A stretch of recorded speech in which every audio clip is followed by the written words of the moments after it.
I want Scotland to send a government to start delivering for Scotland. And we have this team to be part of a government, sitting on the government benches, all working to deliver for Scotland.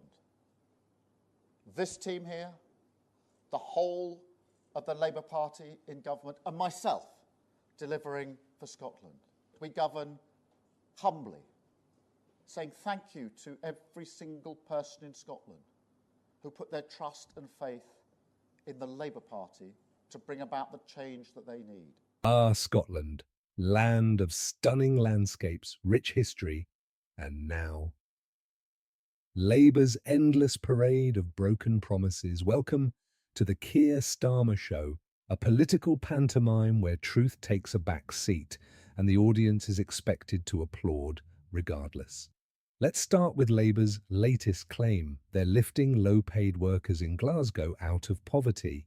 According to them, over 13,000 Glaswegians will benefit from an increase to the minimum wage. It's an inspiring tale, isn't it? Except that increase barely covers a takeaway coffee these days, never mind skyrocketing rents or energy bills. But fear not, this is all part of Labour's Make Work Pay initiative. Can he assure me that after 14 years of obstruction from the party opposite, this UK Labour government will work with our Scottish and Welsh colleagues in order to deliver the change that the country voted for? A grand name for a plan that sounds suspiciously like fiddling at the edges while ignoring the bigger issues. Keir Starmer and his team genuinely believe a few extra pounds a week will solve decades of systemic inequality. Well, it's nice to see they still have a sense of humour. For them to strengthen their union is for the UK and Scottish governments to work together on issues that need pressing attention. Issues like immigration and demography. 20 years ago, there was a Fresh Talent Initiative. Today, the First Minister is going to launch his graduate plans to get graduates from all over the world to come to Scotland. Will he encourage the Home Office to work with the Scottish Government to achieve this? Next up, Labour's clean energy revolution. Scotland is apparently central to their vision of a green future. Enter GB Energy, a new state-owned company that's meant to bring jobs and prosperity to the Highlands. Sounds good, doesn't it? Until you realise much of our renewable energy supply chains are controlled by foreign companies. So what's Labour's actual plan for the workers in places like Grangemouth and Aberdeen, whose livelihoods rely on oil and gas? Not much, as it turns out. Their idea of a just transition is to let thousands lose their jobs now, while promising new opportunities that might or might not materialise in 10 years. It's like being told to jump off a cliff with the promise that a trampoline might be waiting at the bottom. Mr Speaker, I was in South Lochaber at the weekend speaking to pensioners who still cannot understand why the Prime Minister chose to take away their winter fuel payment. Shame. And one of them remembered from just 2 years ago the then leader of the opposition saying, "Looking ahead to winter is frightening. I've met pensioners who have no idea how they'll heat their home." And she asked me to ask you, Prime Minister, whatever happened to that guy? Yeah. Let's talk about pensioners. Labour's been shouting from the rooftops about protecting the triple lock. That's nice, but an extra £470 a year hardly covers the cost of keeping the heating on when energy bills have shot up. Mr Speaker, as he knows from previous answers, we've taken tough decisions in this budget to deal with the situation that we've faced. Because of that, we've stabilised the economy, which means we can commit to the triple lock. Because of the triple lock, pensioners will be better off. But I'll take no lectures from his party about running the economy. Their record in Scotland is terrible. Starmer is selling the idea that Labour will swoop in and deliver prosperity to Scotland, undoing years of Tory neglect. How? Well, that's the million-pound question, isn't it? Starmer talks a good game about ending inequality and boosting public services, but specifics? You'd have an easier time finding a deep-fried Mars bar in a vegan cafe. It's all vague promises peppered with enough feel-good rhetoric to make you think he's running for Prime Minister of Platitudes. The man has essentially positioned himself as a less Tory alternative, hoping Scottish voters will settle for mediocrity because the bar is so low. It's like offering a damp towel to someone drowning and expecting gratitude. At the end of the day, Starmer's campaign in Scotland feels more like a PR tour than a genuine attempt to understand or solve Scotland's unique challenges. Mr Speaker, before the election this Prime Minister said he would lower energy bills by £300. Since he took office they've gone up by £149. He said he would protect the winter fuel payment, but now he's in power, he's stripped it off our pensioners. And he said he lined up for many photos with waspy women, saying he'd have their backs, and he's just betrayed them in the most scandalous way possible. This is now the defining characteristic of this one-trick phony Prime Minister who says one thing and does another. In Scotland, the SNP are 16 points ahead in the polls. Does he understand? Does he understand why the people of these islands, especially those of us in Scotland, treat him with such contempt?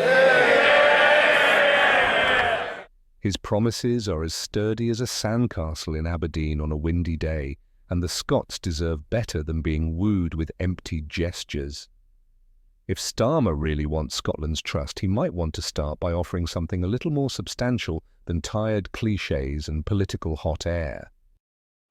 Speaker, I look forward to hearing the Minister at the NFUS dinner. But can I ask the Minister what conversations she's had with the Scottish Government and indeed the Treasury in relation to the APR reforms and their impact on tenant farmers? My understanding from the questions I've asked is they do not have the same opportunities to ameliorate the APR changes as others do, and it feels that this cohort have been completely forgotten by the Government. Can we urgently review that if that is indeed the case? And then there's the issue of the waspy women, the women cheated out of their state pensions.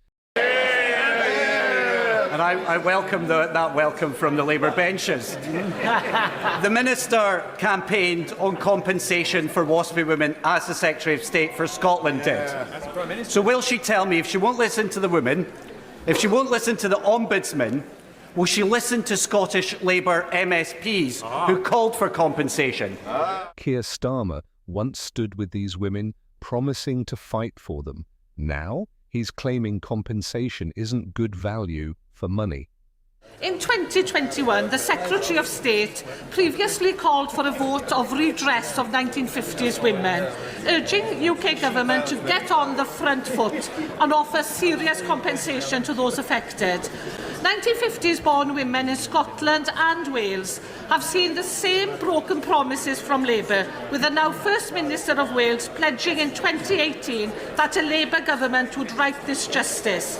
So with the Secretary of State, the Welsh First Minister and Labour politicians across the whole of these isles now turning their backs on 1950s women in Scotland, Wales and elsewhere, why should these women ever again believe a word they say? Of course, when it comes to MP pay rises or expense accounts, the phrase value for money suddenly disappears from Labour's vocabulary. Funny that.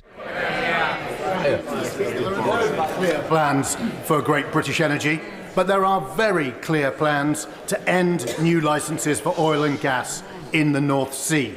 And Gary Smith of the GMB has said that stopping new licences is the employment equivalent of a Grangemouth refinery closing nearly every week from 2025 to 2030. So when is the Secretary of State going to stand up for Scotland, oppose the Right Honourable Member for Doncaster North, protect jobs and ensure we don't have more imports with higher emissions? Now on to the NHS. Keir Starmer loves to point fingers at the SNP's record on healthcare. And yes, the Scottish NHS is struggling. But what's Labour's grand solution? Whisper it quietly about. They don't have one. Starmer's too busy politicking to address the fact that 1 in 6 Scots are currently on a waiting list. Perhaps we should put him on a waiting list for a proper policy, though he'd probably still be waiting in 2026. Of course, Starmer and his team love to bash the SNP, calling them a party of mismanagement and decline. And they're not entirely wrong. But here's the kicker. Labour's policies for Scotland often look suspiciously similar to the SNP's. Public Energy Company, the SNP said it first. Tackling child poverty, the SNP's been trying, yes, but at least they're trying. Labour, meanwhile, seems content to borrow these ideas, repackage them, and hope no one notices. It's like when your mate copies your homework, but changes just enough to avoid getting caught. So, Scotland, the next time Labour comes knocking with their promises of change, ask yourself this: do you really trust them to deliver? Keir Starmer has perfected the art of saying the right thing while doing absolutely nothing. Honest politics? A fresh start? That's about as likely as spotting him at a Sailie and seeing him actually join in.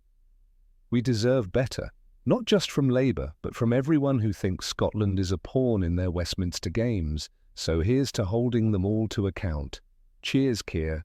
You've truly outdone yourself. Labour, all talk, no action. Scotland deserves better.